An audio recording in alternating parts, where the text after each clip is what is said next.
नमस्कार दोस्तों, आज की तारीख है 12 जून 2024 और हम आपके लिए लाए हैं हिमाचल प्रदेश के ताज़ा समाचार। लेकिन पहले एक सवाल, आप हिमाचल के किस खूबसूरत कोने से ये खबरें सुन रहे हैं? नीचे कमेंट करके जरूर बताएं और याद रखें, आपके जवाब से हमारी उत्सुकता का पारा चढ़ सकता है। अब थोड़ी सी गंभीरता के साथ, अगर आप हिमाचल के विकास, पर्यटन और सामाजिक क्षेत्र की हर छोटी बड़ी खबर से अपडेट रहना चाहते हैं, तो हमारे चैनल को सब्सक्राइब करें।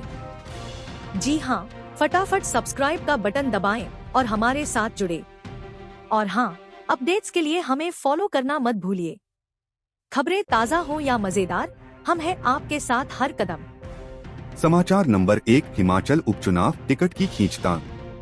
तो चुनावी रणभेरी बस चुकी है और नालागढ़ विधानसभा क्षेत्र में सियासी पारा 7वें आसमान पर है। 13 साल बाद नालागढ़ फिर से उपचुनाव की कड़ी परीक्षा देने जा रहा है। चुनाव आयोग ने निर्दलीय विधायक केएल ठाकुर के इस्तीफे के बाद उपचुनाव की घोषणा की है। अब पूरे सोलन जिले में आदर्श आचार संहिता लागू हो गई है, जो 15 जुलाई तक चलेगी। नालागढ़ के इतिहास का यह दूसरा उपचुनाव है। 2011 में तत्कालीन भाजपा विधायक हरिनारायण सैनी के आकस्मिक निधन के बाद पहला उपचुनाव हुआ था, जिसमें भाजपा को हार का सामना करना पड़ा था। अब केएल ठाकुर का इस्तीफा मंजूर होने के बाद दूसरा उपचुनाव होगा। केएल ठाकुर ने 2022 के विधानसभा चुनाव में निर्दलीय जीत दर्ज की थी, लेकिन अब इस्तीफे के चलते 1.5 साल में ही दोबारा चुनाव में उतरना पड़ेगा। और यही नहीं, अब भाजपा और कांग्रेस के खेमे में टिकट के लिए खींचतान शुरू हो गई है। भाजपा में केएल ठाकुर की राह में कांटे बिछाने के लिए तैयार बैठे हैं टिकट के चाहवान। इनमें पूर्व विधायक लखविंद्र राणा और हरप्रीत सैनी के नाम चर्चा में हैं। साल 2022 के विधानसभा चुनाव में केएल ठाकुर ने निर्दलीय प्रत्याशी के तौर पर चुनाव लड़ा और 33,427 मत हासिल करते हुए 13,264 मतों के अंतर से बड़ी जीत दर्ज की। कांग्रेस के हरदीप बावा को 20,163 मत मिले, जबकि कांग्रेस से भाजपा में आए लखविंद्र राणा 17,273 मतों के साथ तीसरे स्थान पर लुढ़क गए थे। लोकसभा चुनावों में भाजपा की पकड़ मजबूत रही, जहां सुरेश कश्यप ने 15,164 मतों की लीड ली। ये लगभग वही मत हैं जिनसे केएल ठाकुर ने निर्दलीय तौर पर जीत हासिल की थी। टिकट की इस रेस में अब केएल ठाकुर के भाजपा में आने से समीकरण बदल चुके हैं। भाजपा से केएल ठाकुर का प्रत्याशी बनना तय है और कांग्रेस में टिकट की दौड़ में प्रदेश कांग्रेस महासचिव हरदीप सिंह बावा के साथ संयुक्त आयुक्त आबकारी उज्ज्वल सिंह राणा भी शामिल हैं। पूर्व भाजपा प्रत्याशी लखविंद्र सिंह राणा ने अभी तक अपने पत्ते नहीं खोले हैं और वे भाजपा में प्रदेश प्रवक्ता पद पर तैनात हैं। इसके अलावा हरप्रीत सैनी के नाम की भी चर्चा है। समाचार नंबर 2, हमीरपुर कांगड़ा सोलन में फिर आचार संहिता। तो भैया, हिमाचल में फिर से आचार संहिता का डंडा बज चुका है।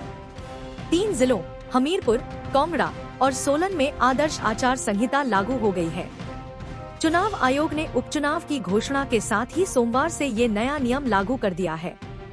अब इन जिलों में कोई भी सरकारी या प्रशासनिक फैसला नहीं लिया जा सकेगा। बाकी 9 जिलों में कामकाज की गाड़ी पटरी पर लौट रही है, लेकिन इन तीनों जिलों में सब कुछ थम गया है।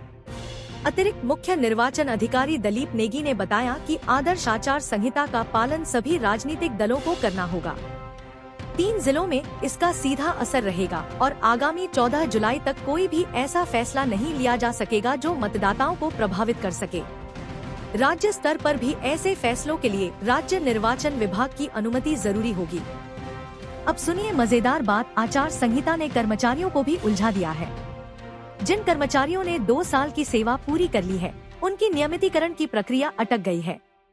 बिजली बोर्ड के कर्मचारी ओल्ड पेंशन के इंतजार में हैं और महिलाओं को 1,500 रुपए की योजना भी फंस गई है। दलीप नेगी ने सभी राजनीतिक दलों से आचार संहिता का कड़ाई से पालन करने की अपील की है। समाचार नंबर 3, जेपी नड्डा मोदी के तीसरे कार्यकाल में और ताकतवर। नरेंद्र मोदी सरकार के तीसरे कार्यकाल में भाजपा के राष्ट्रीय अध्यक्ष जेपी नड्डा और उनकी शक्ति और महत्ता और बढ़ गई है। प्रधानमंत्री ने उन्हें नई सरकार में 2 महत्वपूर्ण पोर्टफोलियो का जिम्मा दिया है। जेपी नड्डा ने अपनी शपथ के समय प्रधानमंत्री के बाद 5वें नंबर पर शपथ ली थी, जबकि कैबिनेट मंत्रियों में उनकी जगह चौथे नंबर पर थी। उन्होंने पहले कार्यकाल में स्वास्थ्य मंत्री के रूप में काम किया था, लेकिन अब उन्हें स्वास्थ्य और परिवार कल्चर्स के मंत्रालय की जिम्मेदारी भी दी गई है। जगत प्रकाश नड्डा की यह जिम्मेदारी हिमाचल को भी फायदा पहुंचा सकती है, क्योंकि उनका पिछले कार्यकाल में एम्स बिलासपुर में बड़ी भूमिका थी। नेशनल हेल्थ मिशन के तहत हिमाचल की मांग और बजट में भी इससे फायदा हो सकता है। उनके केमिकल और फर्टिलाइजर मंत्रालय में आने से राज्य के किसानों की यूरिया सप्लाई पर भी असर नहीं पड़ेगा। हिमाचल में केंद्र सरकार के कई बड़े प्रोजेक्ट चल रहे हैं, जिनमें बल्क ड्रग पार्क भी एक है। भारत सरकार में जेपी नड्डा की जिम्मेदारी को ध्यान में रखते हुए हिमाचल सरकार भी उनसे मदद ले सकती है। इसमें भी राज्य के अधिकारियों को उम्मीद है कि निर्मला सीतारमण के वापसी के बाद राज्य का पक्ष नए सिरे से रखा जा सकता है। समाचार नंबर 4, यह तो हो गया कमाल। आज भाजपा के विधायकों ने अपने होश उड़ा दिए, अब कल की बारी है कांग्रेस की। हिमाचल के राजनीतिक समीकरण बदल रहे हैं, जैसे रंग बिरंगे सिंहासनों की प्राकृतिक प्रकृति में बदलाव हो रहा है। शिमला सर्किट हाउस में होगी पर्ची बाटी की बैठक, जहां भाजपा के विधायक दल का चेहरा रहेगा पार्टी शुद्धि के रंगों में। फिर होटल पीटरहाफ में कांग्रेस का बजेगा धमाल, जैसे रंगीन धूमधाम से सजा हुआ हो एक बाराती आंगन। इस पूरे मेले में क्या खेलेंगे राजनीतिक संघर्ष के सभी रंग? अब जब उपचुनाव की घोषणा हो चुकी है, तो धूमधाम से होगी चुनावी जंग की शुरुआत। ये है हिमाचल के धर्मयुद्धी विधायक, जिन्होंने दिया इस्तीफा, जैसे धर्मराज की राह पर बिना किसी संकेत के। कांग्रेस और भाजपा की बैठकों के बाद होगा अद्भुत बदलाव का इंतजार। अब स्पीकर कुलदीप सिंह पठानिया ने दिया है नए उज्जवल भविष्य का ऐलान, जैसे कर्मचारियों को इंतजार है अपनी बढ़ती हुई सैलरी का। इसी बीच आएगा नया चेहरा, नया संकेत। बधाई हो लाहौल स्पीति से अनुराधा राणा, सुजानपुर से कैप्टन रंजीत सिंह, कुटलहर से विवेक शर्मा और गगरेट से राकेश कालिया को शपथ दिलाने के लिए। इसी तरह धर्मशाला से सुधीर शर्मा और बड़सर से इंद्रदत्त लखनपाल भी बनेंगे राज्य के नए चिराग। समाचार नंबर 5, हिमाचल में जमा ट्रैफिक ने बना दिया लोगों का सिरदर्द। जहां 5 मिनट के सफर को लग रहे घंटों, वहां लोगों की चेहरे हो रहे हैं लाल विरोध रंग में। दिन प्रतिदिन जाम में फंसे लोगों के लिए हिमाचल की सड़कें बन गई हैं बेहद मुश्किल। शहरों में पार्किंग की कमी से हो रहा है यह खासा हंगामा, और बाहरी राज्यों से आए पर्यटक भी डाल रहे हैं अपना हिमाचल जाने का इंतजार, पर सड़कों पर उलझा हुआ है सब कुछ। शिमला में 3 महीनों से जमे हैं लोग, पर पुलिस की ट्रैफिक व्यवस्था के लिए अब तक कोई समाधान नहीं निकाला गया है। और गरामोड़ा के प्रवेश द्वार पर भी लगा हुआ है लंबा जाम, जहां यात्री इंतजार कर रहे हैं अपने सफर का आगाज। कुल्लू, सोलन, ऊना, हमीरपुर, हर जगह चल रहा है ट्रैफिक जाम का महायुद्ध, जिसके चलते लोगों को घंटों इंतजार करना पड़ रहा है अपनी मंजिल का। गर्मियों की चपेट में लोगों की हालत हो रही है बेहाल, और सड़कों पर खड़ी बेतरतीब गाड़ियों ने बना दी है लोगों की जिंदगी को बंद, जैसे हीरोइन के गुंडों ने बनाई थी उसकी बंदूक। समाचार नंबर 6, हिमाचल उपचुनाव, मुख्यमंत्री के घर में फिर होगा चुनाव। हिमाचल प्रदेश में निर्दलीय विधायकों के इस्तीफे के बाद खाली हुई 3 सीटों के लिए फिर से उपचुनाव होने वाला है। इनमें मुख्यमंत्री के गृह जिले में शामिल है हमीरपुर सदर सीट भी। यहाँ निर्दलीय विधायक आशीष शर्मा के इस्तीफे के बाद सीट खाली हो गई है। सदर सीट पर चुनाव की घोषणा होते ही यहाँ हलचल तेज हो गई है। भाजपा के जिलाध्यक्ष ने तुरंत एक बैठक बुलाई, जिसमें कांग्रेस के नेताओं ने भी अपनी गतिविधि बढ़ा दी। अगर हम वर्तमान घटनाक्रम को देखें, तो हमीरपुर सदर सीट से आशीष शर्मा भाजपा के प्रत्याशी हो सकते हैं। हालांकि अभी तक पार्टी द्वारा कोई घोषणा नहीं की गई है। कांग्रेस के बारे में यहाँ की पिक्चर अभी स्पष्ट नहीं है। पिछली बार कांग्रेस ने डा पुष्पेंद्र वर्मा को प्रत्याशी घोषित किया था, लेकिन उन्होंने चुनाव हार दिया था। यदि बीजेपी आशीष शर्मा को टिकट देती है, तो देखना होगा कि कांग्रेस भी किसे उतारती है, पुराने चेहरे या फिर नया एक्सपेरिमेंट करती है। सीएम के मिशन फॉर के तहत मुख्यमंत्री सुखविंदर सिंह सुक्खू ने हमीरपुर जिले में कांग्रेस की सभी 4 सीटें जीतने का इरादा किया है। बद्दी में एक भयानक आग की घटना में प्रवासी कामगारों की 50 से अधिक झुग्गियां जलकर राख हो गई हैं।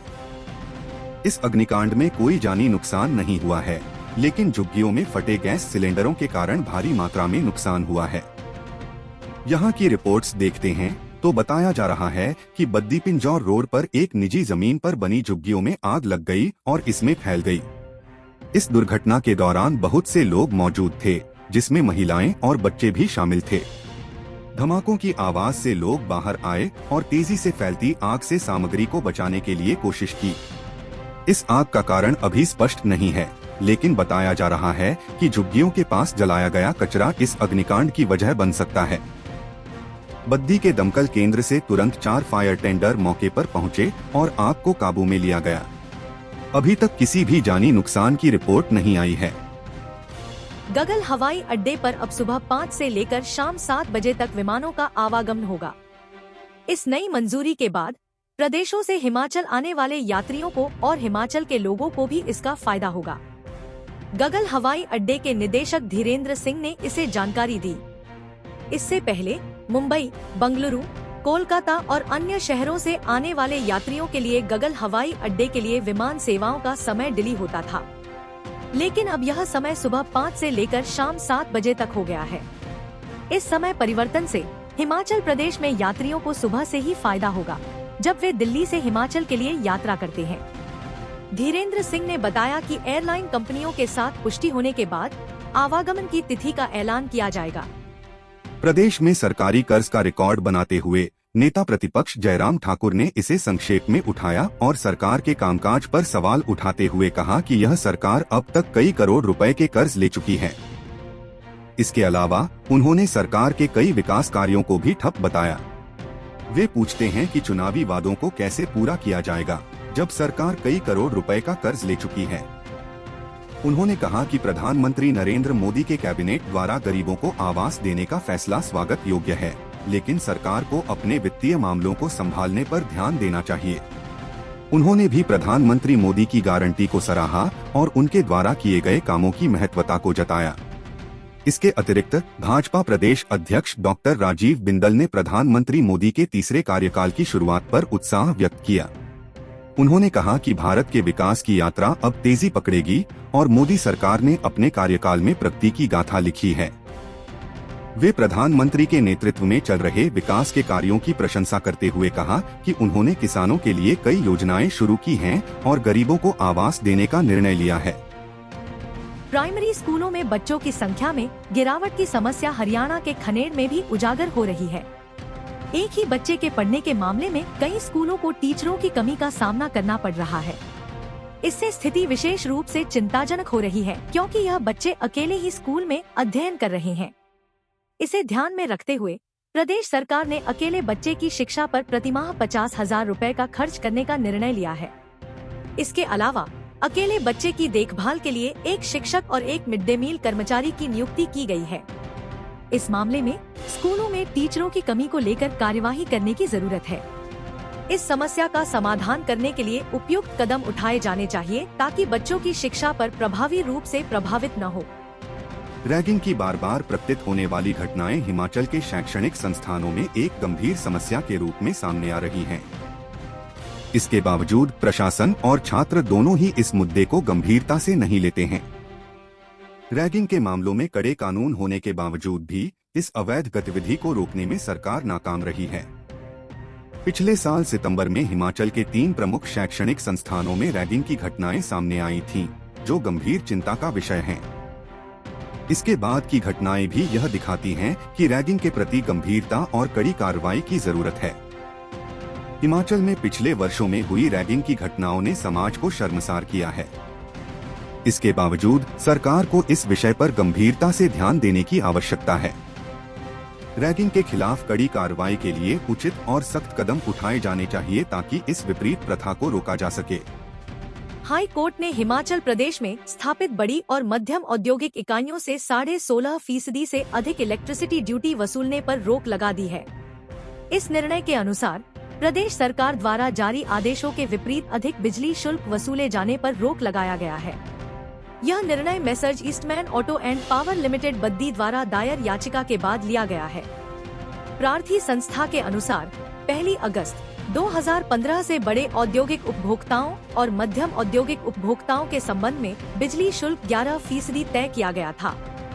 1 सितंबर 2023 को जारी अधिसूचना के तहत इसे बढ़ाकर 17 और 19% तक कर दिया गया है। यह हिमाचल प्रदेश विद्युत शुल्क अधिनियम 2009 की धारा 11 के विपरीत है। इसके तहत राज्य सरकार अधिसूचना के माध्यम से केवल पहले से तय बिजली शुल्क में 50% तक की बढ़ोतरी कर सकती है। हाई कोर्ट ने प्रथम दृष्टया पाया कि बिजली की दर को 11% से बढ़ाकर 17% से 19% तक करना अधिनियम की धारा 11 के विपरीत प्रतीत होता है। इसके चलते कोर्ट ने सरकार को मध्यम और बड़े उद्योगों में 16.5% से अधिक बिजली शुल्क एकत्र करने से रोकने के आदेश पारित किए। प्रसार भारती आकाशवाणी महानिदेशालय नई दिल्ली ने हिमाचली लोक संगीत में महत्वपूर्ण उपलब्धि के लिए डॉ कृष्णलाल सहगल को टॉप ग्रेड से सम्मानित किया है। यह सम्मान संगीत परंपरा के अनुसार पंडित उपाधि से सम्मानित करता है। इन्हें हाल ही में नई दिल्ली में आयोजित प्रतिष्ठित कार्यक्रम स्वरांजलि में मिला। डॉ सहगल हिमाचल प्रदेश के पहले कलाकार हैं जिन्हें उच्चतम ग्रेड प्राप्त हुआ है। डॉ कृष्णलाल सहगल ने 1971 में आकाशवाणी शिमला से लोक संगीत स्वर परीक्षा उत्तीर्ण की थी। उन्होंने संगीत गोष्ठियों में अग्रणी पंक्ति के कलाकार रहे हैं और अनेक केंद्रों से उनके लोक गीत प्रसारित हुए हैं, जैसे शिमला, जालंधर, जम्मू कश्मीर और धर्मशाला। अखिल भारतीय हिमाचल सामाजिक संस्था संघ का वार्षिक अधिवेशन नौणी विश्वविद्यालय सोलन में आयोजित किया गया। इस अधिवेशन में करीब 110 प्रतिनिधियों ने भाग लिया। इस अधिवेशन की मेजबानी नौणी आदर्श ग्राम पंचायत के प्रधान मदन हिमाचली और नौणी विश्वविद्यालय के कुलपति राजेश्वर चंदेल ने की। संघ के राष्ट्रीय महासचिव एडवोकेट राकेश शर्मा ने कृषि कार्यशाला में सभी प्रतिनिधियों को किसानों की आय बढ़ाने के गुर दिया। अधिवेशन के दूसरे दिन मुख्य अतिथि अधिष्ठाता मनीष शर्मा ने भी शामिल हुए। इसमें वैज्ञानिकों ने फलदार पौधों के संरक्षण पर चर्चा की। संघ के राष्ट्रीय अध्यक्ष KM लाल ने अपने प्रस्तावों को भी रखा। हम अपने राज्य के विकास में योगदान देने में गर्व महसूस करते हैं और हमें उम्मीद है आने वाले दिनों में हमें और भी अच्छी खबरें मिलेंगी। इन खबरों को अधिक लोगों तक पहुंचने के लिए कृपया हमारा कंटेंट शेयर करें, साथ ही हमारे चैनल को सब्सक्राइब करें और अपडेट के लिए हमें फॉलो करें। अपने विचारों को कमेंट में शेयर करना ना भूलें। आपका सहयोग हमें और भी बेहतर काम करने में मदद करेगा। धन्यवाद।